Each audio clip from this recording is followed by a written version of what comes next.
Oi pessoal, tudo bem? Estamos de volta com nossos vídeos aqui da parte de hidráulica, né? A gente vem fazendo essa sequência, né, referente a esse projeto de hidráulica. Na verdade são dois vídeos, né? No primeiro vídeo a gente falou sobre essa parte hidráulica, né? A gente viu uma simulação aqui do projeto e agora a gente vai falar aqui sobre esse diagrama elétrico, né? E onde é inserida a parte da programação do CLP no software do FluidSim. Quem não viu o último vídeo, né, ele deve estar aparecendo aí no card no final desse vídeo. Bom, então basicamente na biblioteca, né, do FluidSim tem essa parte aqui do CLP, né, só que é bem interessante o que acontece, né, você tem aqui essa referência, deixa eu ver se eu habilito aqui a biblioteca, para a gente dar uma olhada nela, tá aqui. Pronto, então você tem aqui a biblioteca, Ladder Controls. Pronto, aqui, ó. Ele tem aqui essa parte de Digital Technic. E aqui tem dois tipos de CLP, né? Um com mais entradas e saídas, que é esse aqui. E o que a gente está utilizando, que é esse aqui, né? Esse módulo lógico. Deixa eu tirar ele aqui. Clicar nele para arrastar ele. Eu vou clicar nele e arrastar ele para aqui. E aí dá para a gente perceber que é o mesmo elemento. É o mesmo elemento, mesma referência ali. Então, fica aqui a indicação dele. Tá bom? Vou apagar ele aqui. E aí tem um detalhe interessante que é o seguinte, né? Aqui no FluidSim, a programação que dá para a gente fazer direto no software é com a linguagem de bloco, né? Com a linguagem bloco. Então, aí é um ponto importante, né? Eu sempre percebo que é muito comum programação em ladder, né? Eu particularmente utilizo bastante ladder, né? Eu utilizava muito programação em bloco no passado, né? Uns 10, 12 anos atrás, mas aí depois acabei tendo que migrar para o ladder e meio que deixei a linguagem de bloco um pouco de lado, mas não é nada de outro mundo não, né? Inclusive fica uma dica, né? Eu até já mostrei aqui em vídeos no canal, né, o software do logo da Siemens, né, que é um software do CLP, né, do relé programável da Siemens do logo. Esse software ele tem a linguagem em bloco e em ladder. Só que aí tem um detalhe: se você fizer a linguagem em ladder, você pode converter para bloco e vice-versa. Né? Então, eu sempre indico para os estudantes que estão querendo se aprofundar mais na parte de linguagem em bloco, né, e tem dúvida ali sobre esse tipo de linguagem, dá para utilizar esse software para converter, que ele converte perfeitamente e a maioria dos blocos, né, eu particularmente nunca tive tipo algum bloco que eu precisei e não tinha lá para utilizar, né, ele é bem completo, então dá para utilizar tranquilamente. Beleza, então um adendo aí de informação, né? Mas aí voltando a essa característica, no caso do software do FluidSim, a programação ela é em bloco, né? Existem outros softwares, né, que dá para fazer a comunicação, né? Você fazer a programação em ladder em outro software, né, e vincular com o FluidSim, né? É um pouco trabalhoso, se você procurar na internet dá para encontrar, né, essa possibilidade, né? Mas eu particularmente nunca tive a necessidade não, mas fica aí essa dica. Agora uma coisa que eu percebo muito é exatamente o seguinte, aproveitar que a biblioteca está aqui ativada, deixa eu ver aqui, passar. Ele tem também essa parte aqui do Graphiset, eu nunca utilizei. Não sei se pelo Graphiset se funciona a linguagem de programação para ele, que também é um tipo de linguagem, né? Mas não é isso que eu estou procurando não. Pronto, aqui, ó. Exatamente isso aqui que eu estou procurando.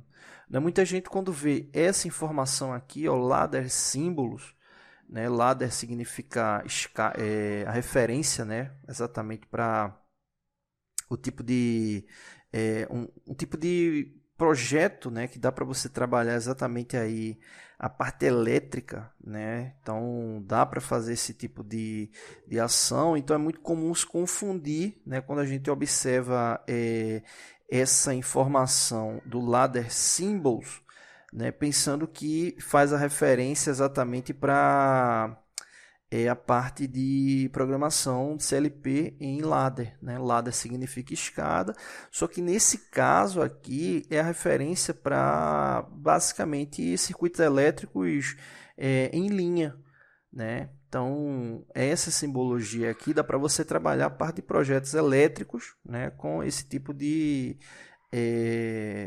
base mesmo ali para a estrutura. Ou seja, não é uma referência para essa parte de programação, né, de contatos, né, como a gente chama, é muito comum chamar a parte do ladder. Né? Então, para resumir, essa informação que aparece aqui é se você quiser fazer um circuito elétrico utilizando esse tipo de simbologia e não a parte da programação CLP. Né? No caso, a parte da programação CLP realmente é com os blocos. Beleza, então, trazendo essa informação, onde é que a gente insere esses blocos? Quando você dá um duplo clique no símbolo do CLP, ele abre. Eu vou até minimizar esse aqui. Eu vou fechar ele aqui. Eu vou pegar de novo aqui o CLP para ficar melhor aqui o entendimento. Vou trazer ele para aqui. Porque eu vou dar um duplo clique nesse aqui que está vazio para a gente ver como é que ele aparece. Né? Então, aqui você tem os elementos de entrada, que vai de I1 até I8, e os elementos de saída, que vai de Q1 até Q8. Então, veja que eles já são preparados, né, vamos assim chamar, para que se faça a montagem dos blocos, né, fazendo essa programação em bloco. Vou apagar esse aqui que eu trouxe e vou dar um duplo clique nesse aqui. Né? Então, veja aqui que é um programa simples, né, esse que eu fiz. No caso, quando ativar I1 ou I2, eles vão acionar a saída Q1 e Q2 respectivamente. Né? Existe um vínculo da saída Q2 com esse elemento aqui, que é um temporizador. É exatamente aquela sequência, né? O cilindro A avança, depois o cilindro B avança, demora um tempo e os dois retornam juntos. Né? E nesse caso é exatamente esse bloco aqui de temporizador, né? Que faz com que tenha contagem e que eles retornem juntos. Né?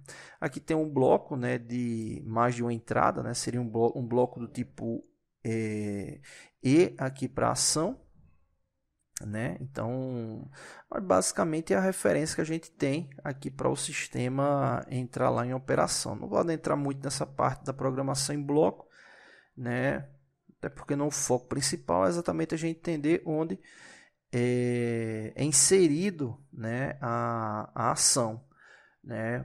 Eu particularmente não gosto muito da linguagem em bloco, né? Porque normalmente sempre fica emaranhado ali de linhas. Né? Nesse software do Fluidisim, eu não sei se tem um elemento para cortar as linhas, né? Fazer o vínculo de uma linha com a outra. Né? Outros softwares têm para tentar deixar mais organizado.